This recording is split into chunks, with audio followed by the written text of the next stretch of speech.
Hey guys, welcome back. I'm on one of my test worlds. This is the world I do most of my XP powered on.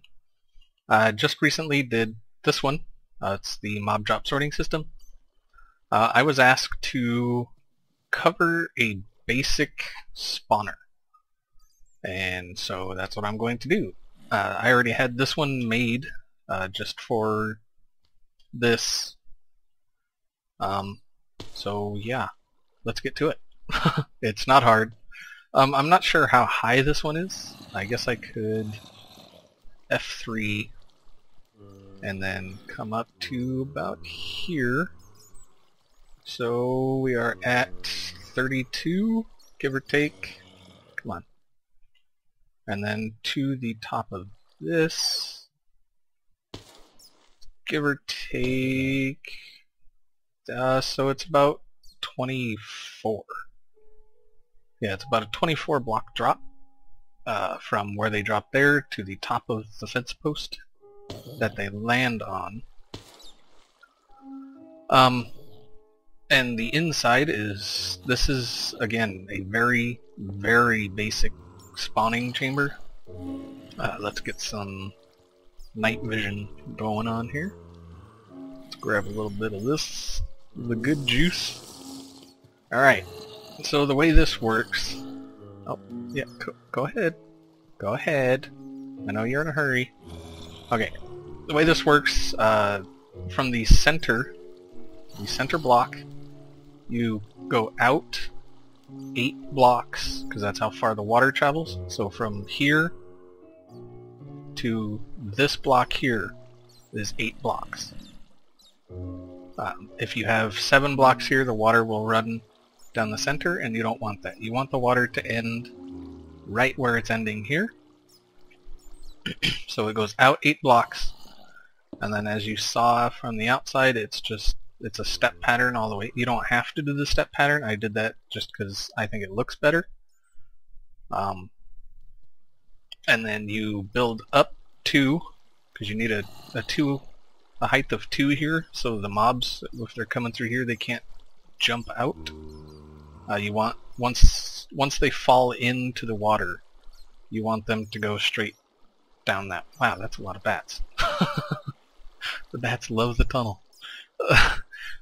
So yeah, that's basically it. I put half slabs, so there's only 1 block spawning areas. So that's so I don't get spiders. The spawning platforms are 2 blocks tall, or well, 2 blocks high, I guess. That's so there's no Enderman. If you want Enderman, you're gonna have to build this thing higher up in the air, so that they,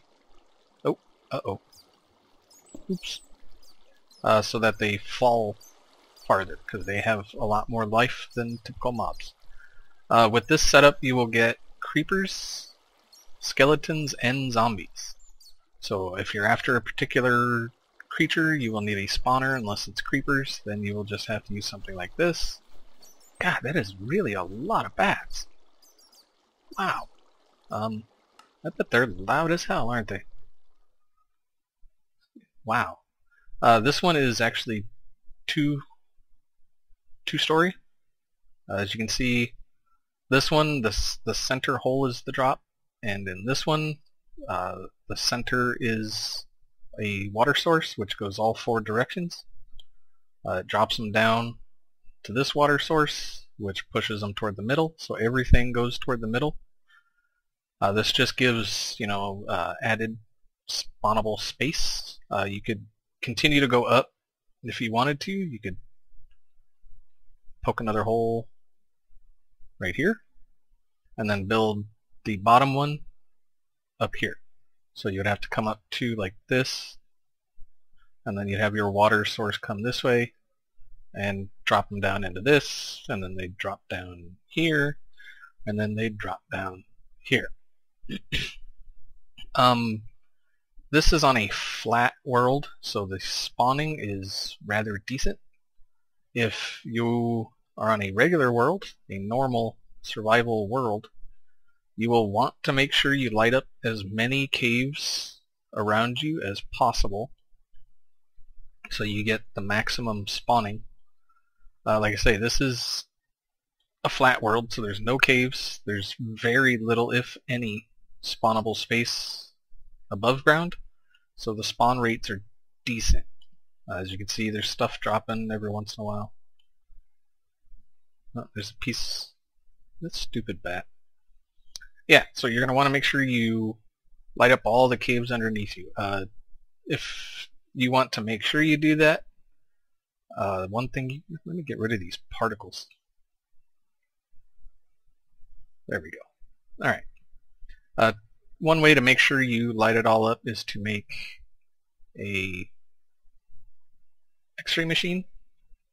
The easiest way to do that is with 2 sticky pistons. You go like this. I recommend glowstone. You can use TNT, but if you do something wrong, you're probably going to blow yourself up. And then you just put some redstone like this, put a lever there. Oh, this is too far. Yeah, that's too far. Lever there.